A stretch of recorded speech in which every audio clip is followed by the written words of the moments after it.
Me encuentro aquí en Casa Jaguar, en Nogales, Sonora, y vamos a escuchar la frecuencia de un vasito de ayahuasca según Plan Wave.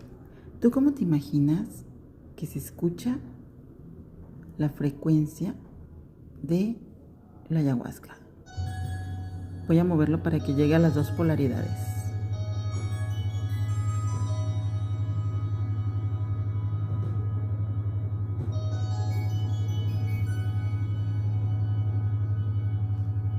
Voy a sumergir más esta.